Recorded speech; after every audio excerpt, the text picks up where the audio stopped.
Welcome to cooking it simple. ഞാൻ Jessy. ഇന്ന് എത്തിയിട്ടുള്ളത് ഒരു സ്നാക്ക് റെസിപ്പി ആയിട്ടാണ്. ഒരു കപ്പ് കടലപ്പൊടി ഉണ്ടെങ്കിൽ എളുപ്പത്തിൽ ഉണ്ടാക്കിയെടുക്കാൻ പറ്റുന്ന ഒരു ലഡുവിൻ്റെ റെസിപ്പിയാണ്. അപ്പോൾ ഞാൻ പറഞ്ഞല്ലോ, ഇത് ഉണ്ടാക്കാനായിട്ട് നമുക്ക് ഒരു കപ്പ് കടലപ്പൊടിയാണ് ആവശ്യം. കറക്റ്റ് കപ്പളവില്ലാത്തവർക്ക് നിങ്ങൾ സാധാരണ വീട്ടിൽ ചായയൊക്കെ കുടിക്കുന്ന ആ ഒരു കപ്പില്ലേ, ആ കപ്പിൽ അളന്നെടുത്താൽ മതി. ഞാൻ അടി കട്ടിയുള്ള ഒരു പാത്രത്തിലേക്ക് ഈ അളന്നെടുത്തിട്ടുള്ള കടലപ്പൊടി ഇട്ടിട്ട് വളരെ ചെറിയ ഫ്ലെയിമിലിട്ടിട്ട് ഒന്ന് റോസ്റ്റ് ചെയ്യാണ്. കടലപ്പൊടി എടുക്കുന്ന സമയത്ത് ഒരു അരിപ്പയിലൂടെ അരിച്ചിട്ട് എടുക്കുകയാണെന്നുണ്ടെങ്കിൽ തീരെ കട്ടയൊന്നും ഇല്ലാതെ തന്നെ നമുക്ക് കിട്ടും. അപ്പോൾ അതൊരു ടിപ്പാണ്. കടലപ്പൊടിയുടെ പച്ച മണം അതുപോലെ തന്നെ ആ പച്ച ചൊയയും മാറാൻ വേണ്ടിയിട്ടാണ് നമ്മളിങ്ങനെ റോസ്റ്റ് ചെയ്യുന്നത്. ഫ്ലെയിം ഒരിക്കലും കൂട്ടിയിട്ടിട്ട് റോസ്റ്റ് ചെയ്യരുത്. അങ്ങനെ ചെയ്ത് കഴിഞ്ഞാൽ കടലപ്പൊടി പെട്ടെന്ന് തന്നെ കരിഞ്ഞു പോവും. അതുപോലെ തന്നെ അതിൻ്റെ ആ പച്ചച്ചൊയ മാറുകയില്ല. അപ്പോൾ ഇതിൻ്റെ കളറും മാറിപ്പോവും. അപ്പോൾ അതൊന്നും ഇല്ലാതിരിക്കാൻ വേണ്ടിയിട്ട് ചെറിയ ഫ്ലെയിമിൽ തന്നെ വയ്ക്കുക. എന്നിട്ടൊരു 2 മുതൽ 3 മിനിറ്റ് വരെ ഇതൊന്ന് റോസ്റ്റ് ചെയ്ത് കൊടുക്കുക. ആദ്യം നമ്മൾ ഡ്രൈ റോസ്റ്റാണ് ചെയ്യുന്നത്. അതിന് ശേഷമാണ് നമ്മളിതിലേക്ക് നെയ്യ് ചേർക്കുന്നത്. കടലപ്പൊടിയുടെ പച്ചമണം മാറിക്കഴിഞ്ഞാൽ നിങ്ങൾക്ക് നല്ല ആ ഒരു ഡ്രൈ റോസ്റ്റ് ആയിട്ടുള്ള ഫ്ലോറിൻ്റെ സ്മെല്ല് കിട്ടും. അതുപോലെ തന്നെ നിങ്ങൾക്ക് ടേസ്റ്റും ചെയ്ത് നോക്കാം ആ പച്ചച്ചോയ മാറിയിട്ടുണ്ടോ ഇല്ല എന്നുള്ളത്. ഞാനിപ്പോൾ ഏകദേശം 3 മിനിറ്റ് ആയിട്ടുണ്ട് ഇതിങ്ങനെ റോസ്റ്റ് ചെയ്യാൻ തുടങ്ങിയിട്ട്. ഇനി നമുക്ക് എന്താ ചെയ്യേണ്ടതെന്ന് വെച്ച് കഴിഞ്ഞാൽ നമുക്കിതിൻ്റെ അകത്തേക്ക് നെയ്യ് ചേർത്ത് കൊടുക്കണം. നെയ്യ് ചേർക്കുന്ന സമയത്ത് നല്ല നെയ്യ് തന്നെ ചേർക്കാൻ വേണ്ടി ശ്രമിക്കുക. അങ്ങനെ ചെയ്താലേ നല്ല ആ ഒരു ഗീ ഫ്ലേവർ ഇതിൻ്റെ അകത്ത് കിട്ടുള്ളൂ. ഇതിന് നോർത്ത് ഇന്ത്യയിൽ ബേസൻ ലഡു എന്നാണ് പറയുക. ദിവാലീൻ്റെ സമയത്ത് സ്വീറ്റ് ബോക്സിൽ ഉണ്ടാവുന്ന ഒരു ഇമ്പോർട്ടൻ്റ് ആയിട്ടുള്ളൊരു സംഭവമാണിത്. പക്ഷേ ഉണ്ടാക്കാൻ വളരെ എളുപ്പമാണ്. ഒരുപാട് ചേരുവകളൊന്നുമില്ല, ഒരു 3-4 ചേരുവ ഉപയോഗിച്ചിട്ട് എളുപ്പത്തിൽ വീട്ടിലുണ്ടാക്കിയെടുക്കാൻ പറ്റുന്നൊരു സംഭവമാണ്. നമ്മുടെ നാട്ടിൽ ഇതിന് മൈസൂർ ലഡു എന്ന് പറയുന്നവരുണ്ട്. ഞാനിപ്പം 1/4 കപ്പ് അളവിലാണ് നെയ്യ് എടുത്തിട്ടുള്ളത്. 1/4 കപ്പ് എന്ന് പറഞ്ഞു കഴിഞ്ഞാൽ 4 ടേബിൾ സ്പൂണാണ് ഉണ്ടാവുക. 1/4 കപ്പ് നെയ്യും ഒന്നായിട്ട് ഇതിലേക്ക് ഒഴിച്ചു കൊടുക്കരുത്. അങ്ങനെ ഒഴിച്ചു കഴിഞ്ഞാൽ നെയ്യും ഫ്ലോറും തമ്മിൽ മിക്സ് ആവില്ല. അതുപോലെ തന്നെ ചിലപ്പോൾ അത് കൂടുതലായിട്ടും പോവും.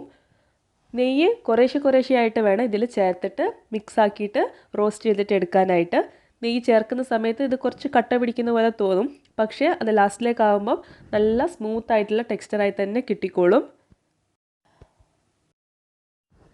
നിങ്ങൾ എടുത്തിട്ടുള്ള കടലപ്പൊടിയുടെ ആ ഒരു ക്വാളിറ്റീൻ്റെ ഡിഫറൻസിനനുസരിച്ചിട്ടും അതേപോലെ തന്നെ നിങ്ങൾ വറുക്കുന്ന സമയത്തിൻ്റെ ഡിഫറൻസിനനുസരിച്ചിട്ടും നിങ്ങൾ ചേർക്കുന്ന നെയ്യിൻ്റെ അളവിൽ ചെറിയ വ്യത്യാസമൊക്കെ ഉണ്ടാവും. അതുകൊണ്ട് കൂടിയാണ് നമ്മളിത് കുറേശ്ശെ ആയിട്ട് ചേർക്കണം എന്ന് പറയുന്നത്. അപ്പോൾ ചിലപ്പോൾ നിങ്ങൾക്ക് 3 ടേബിൾ സ്പൂണ് നെയ്യ് മതിയാവും, ചിലപ്പോൾ 4 ടേബിൾ സ്പൂണ് വേണ്ടി വരും. അപ്പോൾ അതിനനുസരിച്ച് നോക്കിയിട്ട് വേണം ചേർക്കാനായിട്ട്. എനിക്കിപ്പം 1/4 കപ്പ് മുഴുവനായിട്ട് വേണ്ടി വന്നിട്ടില്ല, അതായത് 4 ടേബിൾ സ്പൂൺ മുഴുവനായിട്ട് വേണ്ടി വന്നിട്ടില്ല. ഞാനിപ്പോൾ ഏകദേശം 3 ടേബിൾ സ്പൂണിൻ്റെ അടുത്ത് ഒഴിച്ചു. പിന്നെ ഞാൻ ലാസ്റ്റിലേക്ക് ഒരു 1/2 ടേബിൾ സ്പൂണും കൂടി ഒഴിച്ചപ്പോൾ തന്നെ എനിക്ക് പാകത്തിനുള്ളതായിട്ട് വന്നിട്ടുണ്ട്. ഇപ്പോൾ ഏകദേശം പൊടിയൊക്കെ നന്നായിട്ട് നെയ്യ് ഇങ്ങനെ കുടിച്ചിട്ട് ഡ്രൈ ആയിട്ട് ഉള്ളത് കുറച്ച് വെറ്റായിട്ട് വന്നിട്ടുണ്ട്. ഇതിൽ നമ്മൾ വേറെ വെള്ളം ഒന്നും ചേർക്കുന്നില്ല. ഈ സമയത്തൊക്കെ ഫ്ലെയിം ലോയിൽ തന്നെ വെക്കാൻ വേണ്ടിയിട്ട് പ്രത്യേകം ശ്രദ്ധിക്കുക. അപ്പോൾ ഞാൻ പറഞ്ഞല്ലോ, ഞാൻ ആ ഒരു 1/2 ടേബിൾ സ്പൂൺ നെയ്യ് കൂടെ ഇതിലേക്ക് ചേർത്തിട്ടുണ്ട്. അപ്പോൾ നിങ്ങൾക്ക് കാണാൻ പറ്റും ഇതിൻ്റെ ടെക്സ്ചർ മാറിയിട്ടുണ്ട്. ഇതിപ്പം കുറച്ച് നമ്മൾ കുട്ടികളൊക്കെ കളിക്കുന്ന ആ ഒരു സ്ലൈം സാൻഡില്ലേ, ആ ഒരു പാകത്തിലായി വന്നിട്ടുണ്ട്. ഈ ഒരു പാകത്തിലാണ് നമുക്ക് വേണ്ടത്. ഇതിലും കൂടുതലായിട്ട് നിങ്ങൾ നെയ്യ് ചേർത്ത് കഴിഞ്ഞാൽ ഇത് വല്ലാതെ ലൂസായിപ്പോവും. പിന്നെ നിങ്ങൾക്കത് ലഡുവായിട്ട് ഉരുട്ടാൻ പറ്റില്ല. അപ്പോൾ കുറേശ്ശെ ആയിട്ട് തന്നെ നെയ്യ് ചേർത്തിട്ട് ഈ ഒരു പാകത്തിലാവുന്നത് വരെ വേവിച്ചിട്ട് എടുക്കുക. ഇപ്പോൾ നല്ല സ്മൂത്ത് ടെക്സ്ചറാണ് ഇതിൻ്റെത്. നന്നായിട്ട് വെന്തിട്ട് വായിലൊക്കെ ഇട്ട് കഴിഞ്ഞാൽ മെൽട്ടായി പോകുന്ന രീതിയിലാണ് ഇതുണ്ടാവുക. നിങ്ങൾക്ക് കൈകൊണ്ട് തൊട്ട് നോക്കിയാൽ തന്നെ ഇത് മനസ്സിലാവും. ഇനി ഇത് അടുപ്പത്തു നിന്നും ഇറക്കി വെക്കുക. എന്നിട്ട് ഇതിൻ്റെ ചൂട് തണിയാൻ വേണ്ടിയിട്ട് നമുക്ക് വെയിറ്റ് ചെയ്യാം. അപ്പോൾ ആദ്യം ഇത് നിങ്ങൾ വേവിച്ചിട്ട് വെക്കുക. എന്നിട്ട് കഴിക്കുന്ന സമയത്ത് നമുക്ക് ബാക്കി ഷുഗറൊക്കെ ചേർത്തിട്ട് ഇത് ബോളാക്കിയിട്ട് ഉരുട്ടിയിട്ടെടുക്കുക. ചൂട് തണഞ്ഞു കഴിഞ്ഞാൽ ഇത് കുറച്ചൊന്ന് ഹാർഡായിട്ടുണ്ടാവും. ഈ ഒരു പാകത്തിലാണ് ഇത് ഉണ്ടാവുക. നല്ല സ്മൂത്തായിട്ടാണ് ഇതിന് ടെക്സ്ചർ ഉള്ളത്. ഇനി നമുക്കിതിലേക്ക് ആവശ്യത്തിനുള്ള ഏലക്കാപ്പൊടി ചേർത്ത് കൊടുക്കാം. ഞാനിപ്പം വെറും 2 നുള്ളി ഏലക്കാപ്പൊടിയെ ചേർക്കുന്നുള്ളൂ. ഒരു ഫ്ലേവറിന് വേണ്ടിയിട്ടാണ് നമ്മൾ ഏലക്കാപ്പൊടി ചേർക്കുന്നത്. ഇനി നമുക്കിതിലേക്ക് പഞ്ചസാര ചേർത്ത് കൊടുക്കാം. പൊടിച്ച പഞ്ചസാരയാണ് ചേർക്കേണ്ടത്. ഞാനിപ്പോൾ 1/3 കപ്പ് പഞ്ചസാരയാണ് എടുത്തിട്ടുള്ളത്. അതായത് ഒരു കപ്പിൻ്റെ 1/3 ഭാഗമാണ് ഞാൻ പൊടിച്ച പഞ്ചസാര എടുത്തിട്ടുള്ളത്. പഞ്ചസാരയും കുറേശ്ശെയായിട്ട് ഇതിലേക്ക് ചേർത്തിട്ട് നമുക്ക് കൈ ഉപയോഗിച്ചിട്ട് നന്നായിട്ട് യോജിപ്പിച്ചിട്ട് എടുക്കാം. മധുരം നിങ്ങൾക്ക് നിങ്ങളുടെ ഇഷ്ടത്തിനനുസരിച്ച് ചേർത്ത് കൊടുക്കാം. മധുരം ഒരുപാട് ഇഷ്ടപ്പെടുന്നവരാണെന്നുണ്ടെങ്കിൽ കൂടുതൽ ചേർത്ത് കൊടുക്കുക. അതല്ല നിങ്ങൾക്ക് ഒരുപാട് വേണ്ട, ലൈറ്റായിട്ടുള്ള മധുരം മതിയെങ്കിൽ അങ്ങനെയും ചേർത്ത് കൊടുക്കാം. ഞാനിപ്പോൾ ഈ ഒരു 1/3 കപ്പ് മുഴുവനായിട്ട് ചേർക്കുന്നുണ്ട്. പിന്നെ പ്രത്യേകം ശ്രദ്ധിക്കേണ്ട കാര്യം, ഇത് ചൂട് തണഞ്ഞതിന് ശേഷം മാത്രമേ പഞ്ചസാര നിങ്ങൾ പൊടിച്ചിട്ട് ചേർക്കാൻ പാടുള്ളൂ. ഇല്ലാന്നുണ്ടെങ്കിൽ ആ ചൂടിൽ പഞ്ചസാരയുടെ പൊടി ഇട്ട് കഴിഞ്ഞാൽ അത് മെൽറ്റായിട്ട് വെള്ളമായിട്ട് പോവും. പിന്നെ നിങ്ങൾക്കത് ലഡുവിൻ്റെ ഷേപ്പിൽ ഉരുട്ടാൻ പറ്റില്ല. ഇത് നല്ല ലൂസായിട്ടാണ് ഉണ്ടാവുക.